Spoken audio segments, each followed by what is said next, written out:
తేజ కూడా సూర్యకాంతం కూతురా? అంటే సూర్యకి పుట్టింది కమల పిల్లలా? మాట్లాడవేంటి సూర్య? ఇంతకాలం ఎందుకు మమ్మల్ని అందరినీ మోసం చేశావు? ఈ బిడ్డ నీ బిడ్డ కాదు, ఎవరో భవానీ బిడ్డ అన్నట్టు అబద్ధం చెప్పావు.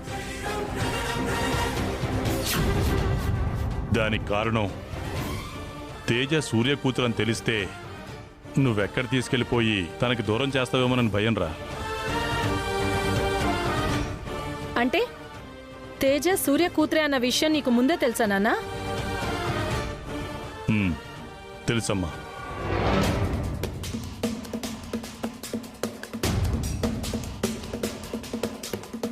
తెలిస్తే ఈ నిజం నువ్వైనా ముందే ఎందుకు చెప్పలేదు నాన్న? ఈ బిడ్డను చూసుకునే బతుకుతున్నాను మావయ్య. తేజ ఎవరనేది బయటికి చెప్పి దీన్ని కూడా నాకు దూరం చెయ్యొద్దు, నా బ్రతుకుని చీకటి చెయ్యొద్దు అని సూర్య నా దగ్గర మాట తీసుకుందమ్మా.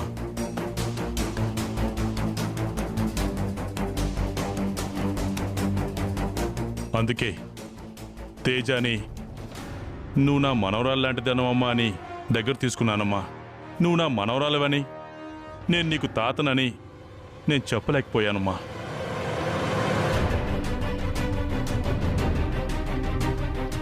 చూసావరా చైతు, నువ్వు మంచిది మంచిది అనే ఈ సూర్యకాంతం మనందరినీ ఎలా వంచేసిందో.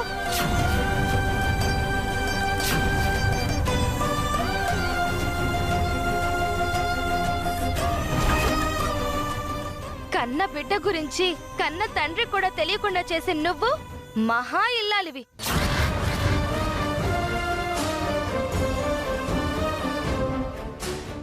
ఇంకా ఇలాంటి దాంతో సావాసం అవసరమారా మనకి?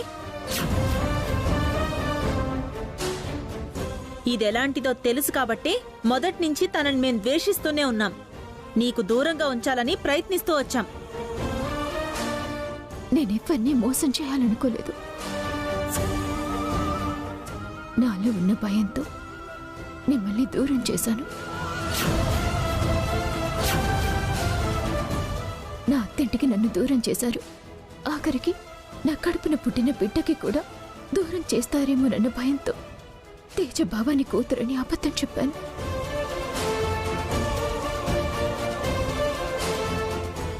అంతే తప్ప వేరే ఉద్దేశం నాకు లేదు.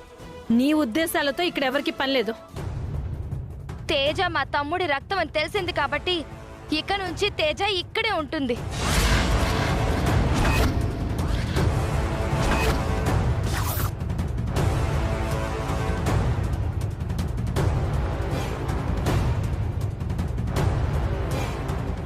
కానీ నీకు ఈ ఇంట్లో ఉండే అర్హతే లేదు. ప్రగతి, మీరు మధ్యలోకి రాకండి నాన్న.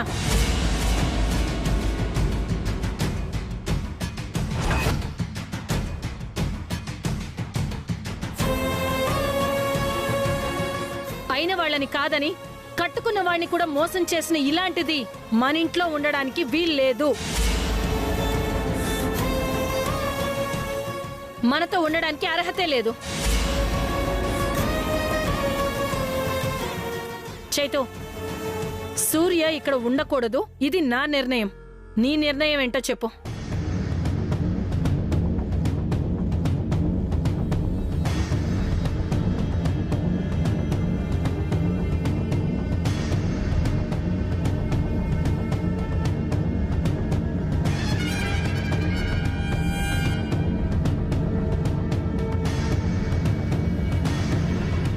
బయటికి గెంటండి అక్క.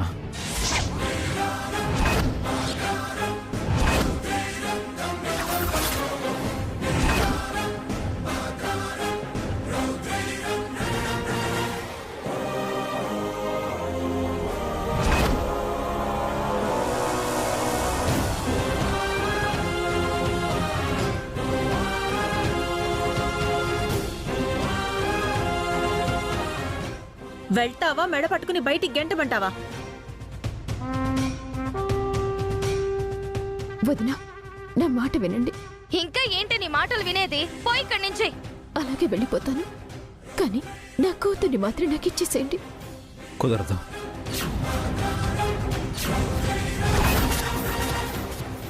అది నా తమ్ముడు కూతురు. మా ఇంటి రక్తం. అది రాదు. వస్తానన్నా మేం రానివ్వం. పోవే బయటికి. వదినా, వదినా, పూర్ణి, వెళ్ళు. ఏమిటి నా మాట ప్రగతి. వినండి. వెళ్ళు సూర్య. మావయ్య, మీరైనా అమ్మా, చెప్పండి. పూర్ణి, మావయ్య, ప్రగతి. మీరు చెప్పండి. నా నడు. బిడ్డ నాకు ఇవ్వమని చెప్పండి. అమ్మా, వదినా, ఆగండమ్మా. చెప్పండి. అమ్మా. నా మాట వినండి. మావయ్య, లలిత. మీరైనా చెప్పండి. ప్రగతి. నా కూతురిని నాకు పూర్ణి. ఇవ్వమని చెప్పండి. మావయ్య, లలిత. మావయ్య.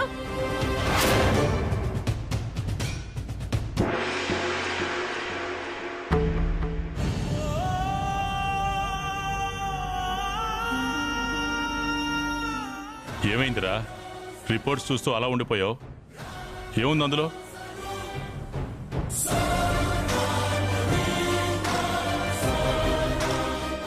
తేజ మనం అనుకున్నట్టు సూర్య కూతురు కాదు నాన్న.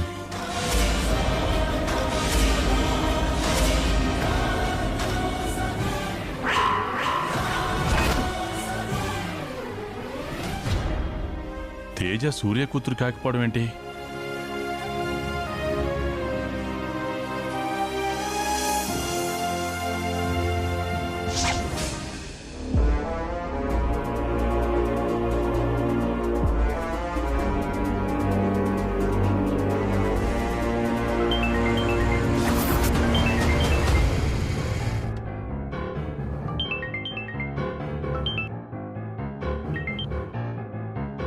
హలో, చెప్పండి సూర్య మేడం. అదే రిపోర్ట్స్ గురించే. రేపు మార్నింగ్ కాల్ తీసుకొస్తాం మేడం. లేదు, మీరు నాకు ఒక చిన్న ఫేవర్ చేసి పెట్టాలి. ఏంటో చెప్పండి మేడం. తేజ రిపోర్ట్స్ని మీరు మార్చాలి. తేజ నా కూతురన్న విషయం ఇంట్లో వాళ్ళకి తెలియకూడదు. మేడం, ప్లీజ్ ఈ ఒక్క ఫేవర్ చేసి పెట్టరా. సరే మేడం, మీరు చెప్తున్నారు కాబట్టి ఈ పని చేస్తున్నాను. Thank you so much.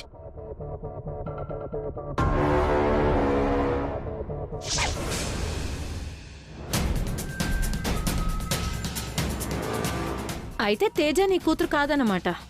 కాదని నేను చెప్తే మీరు నమ్మారా? పూజ కూడా నీ కూతురు కాదు అని చెప్తే నువ్వు నమ్మావా? ఎవరిని ఎవరూ నమ్మలేదు. కానీ నిజాలైతే ఇప్పుడు బయటపడ్డాయిగా. పూజ నీ కూతురు కాదన్న విషయం తెలిసిపోయింది. ఇక తేజ ఎవరి కూతురన్న విషయం మాకనవసరం. కాబట్టి ఇంతవరకు నువ్వు ఇంట్లో చేసిన రచ్చ చాలు. తేజని తీసుకొని బయలుదేరు. అమ్మా, అవును నాన్న. సూర్య ఇక్కడ ఉండటం మంచిది కాదు. రిపోర్ట్స్ లో పూజ తన కూతురు కాదని తెలిసినా కూడా సూర్య నమ్మడం లేదు. ఇంకా పూజ తన కూతురు అనే భ్రమలోనే ఉంది. తనని దత్తత తీసుకోవడంతో పూజ సూర్యని తన సొంత అమ్మలాగే ఫీల్ అవుతుంది. తనకి దగ్గరవుతుంది. ఇదే అదనుగా చేసుకుని పూజని తీసుకెళ్లిపోతుంది. కాబట్టి సూర్య ఈ క్షణమే ఇల్లు వదిలిపెట్టి వెళ్ళిపోవాలి.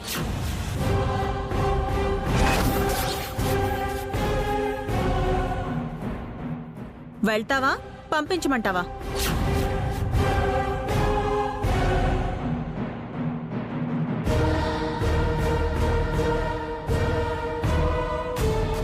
నేనే మీ ఇంట్లో ఉండిపోవటానికి రాలేదు.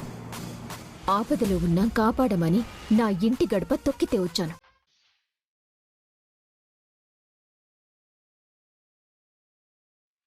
నా అవసరం లేదని మీరనుకుంటున్నప్పుడు ఇక్కడ ఉండాల్సిన అవసరం నాకు కూడా లేదు.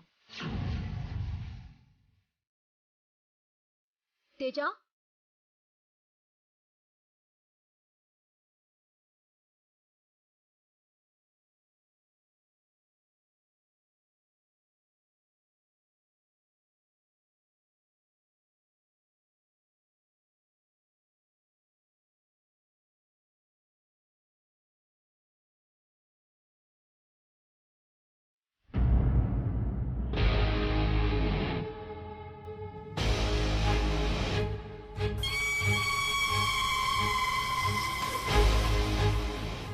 ఏమ్మా లలిత, నేను చెప్పినట్టే జరిగిందిగా. రంగనాయకి రంగనాయకి రంగనాయకి, నువ్వు సూపర్ రంగనాయకి. మొన్నటి వరకు మమ్మల్ని ఇబ్బంది పెట్టిన క్లైమాక్స్ లో మాత్రం మాకు మంచి హెల్ప్ చేసావు. నువ్వు గనక డిఎన్ఏ రిపోర్ట్లు మార్చుండకపోతే పూజ తన కూతురే అనే విషయం సూర్యకి తెలిసిపోయి ఉండేది. సూర్యకాంతం పూజను తీసుకుని వెళ్ళిపోయి ఉండేది. అలా జరగకూడదనే కదా మీ మంచి కోరి నేను ఈ పని చేసింది. ఏంటమ్మా మొత్తం ప్లానింగ్ అంతా నీదే అన్నట్టు నువ్వు గొప్పలు చెప్పుకుంటున్నావు?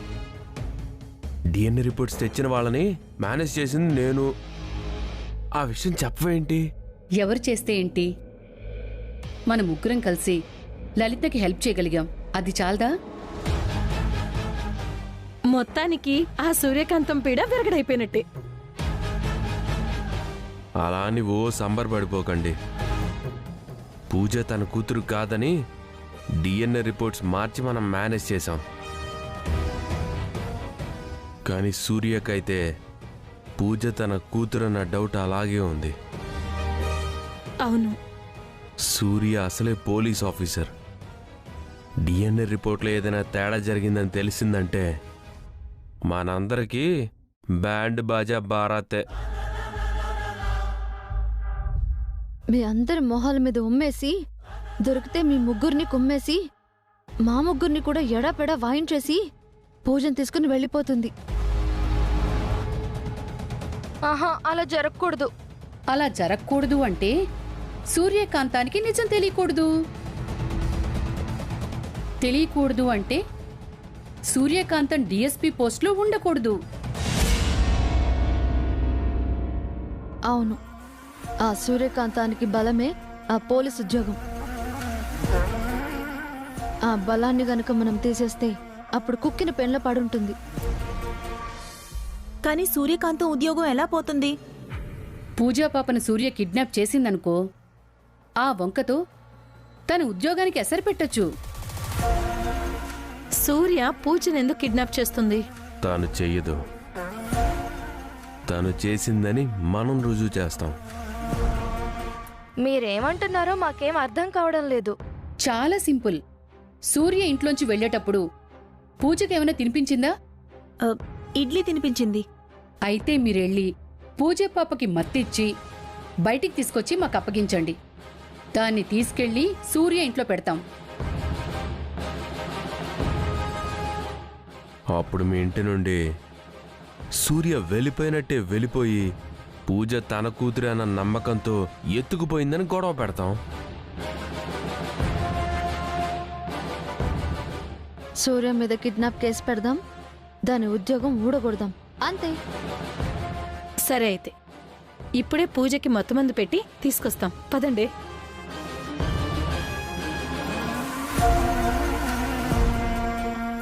పిచ్చి మొహాలు.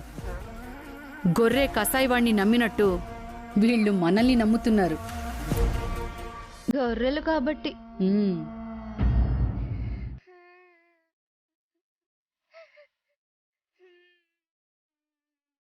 పూజ, అరే ఏమైంది? ఎందుకు ఏడుస్తున్నావమ్మా? ఏంటి, సూర్య వెళ్ళిపోయిందని బాధపడుతున్నావా? బాధపడకు పూజ, సూర్యతో మాట్లాడి మేం తీసుకొస్తాంగా. నిజంగా? ముందు నువ్వు ఈ పాలు తాగు. నాకొద్దు. లేదమ్మా, చాలా నీరసంగా ఉన్నావు, కొంచెం తాగు. తాగమ్మా. తాగు.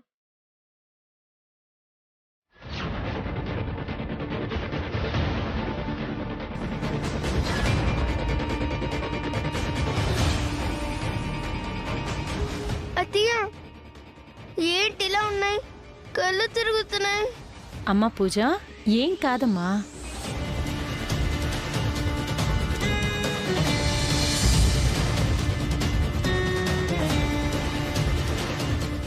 ప్రగతి, హాల్లో ఎవరైనా ఉన్నారని చూడు.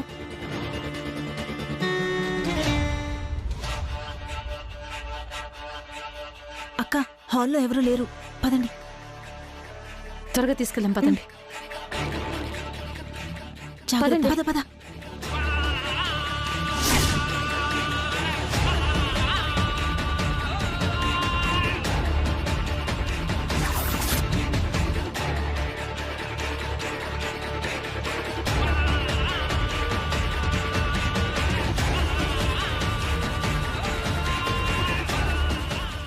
రంగనాయకి,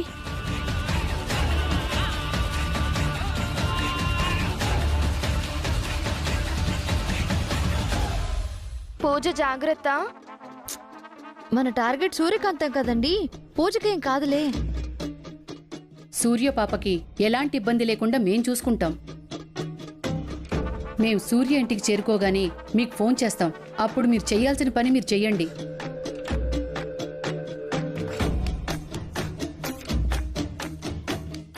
సరే, మీరు త్వరగా బయలుదేరండి. మా నాన్న వాళ్ళు చూస్తే ప్రమాదం. అల్లుడు పదండి వెళ్దాం.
నీ రక్తం పంచుకు పుట్టిన నీ పెద్ద కూతురు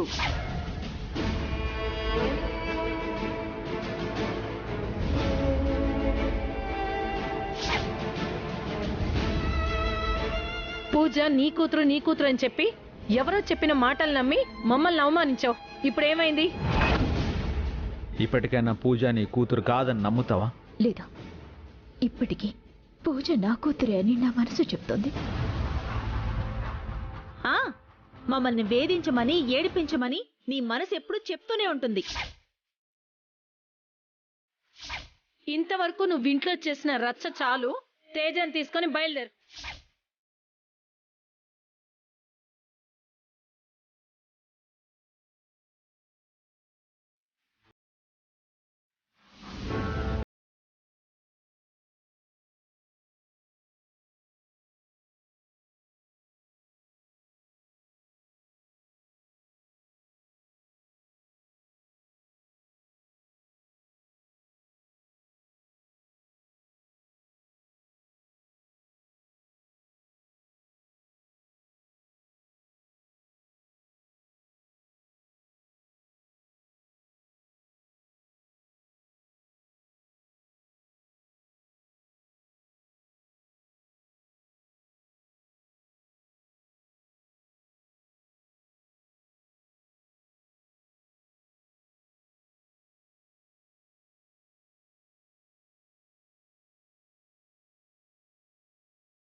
నువ్వు చిన్నపిల్లవిరా. చెప్పినా నీకు అర్థం కాదు. నీకు అర్థం చేసుకునే వయసు వచ్చినప్పుడు అన్నీ నీకే తెలుస్తాయి. నీకు తినడానికి ఏదైనా చేసి పెడతాను. నాకేం తినాలని లేదు. పూజయే గుర్తొస్తుంది. ఇంతకాలం ఎంచక్క ఇద్దరం కలిసి ఆడుకున్నాం. మమ్మల్ని విడదీశారు. నువ్వు నన్ను తీసుకొచ్చేశావు. కొన్ని రోజుల పరిచయాన్ని వదులుకోవటానికి నీకింత బాధగా ఉంది.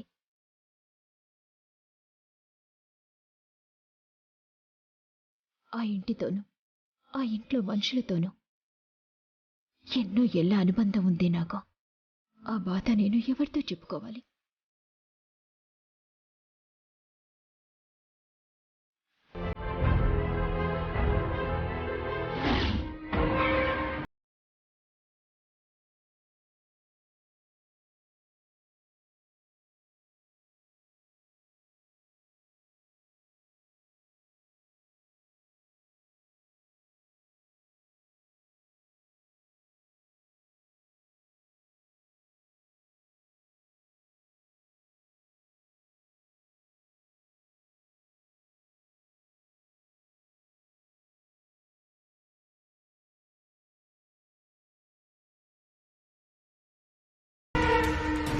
అల్లుడు తలుపు తీసుంది.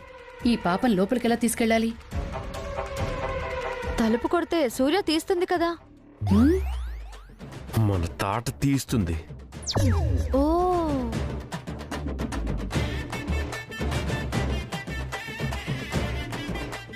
ఓ పంచేద్దామత్తా. ఆ, ఇంటికి వెనక వైపు కూడా ఒక డోర్ ఉంది. నేను తలుపు కొట్టి ఇంట్లోకి వెళ్ళి సూర్యతో గొడవ పడతా. ఆ టైంలో మీరు వెనక డోర్లో నుంచి పూజని ఇంట్లోకి తీసుకెళ్ళి ఏదో ఒక మూల దాచేయండి. అలాగే అల్లుడు. నటు పద పద.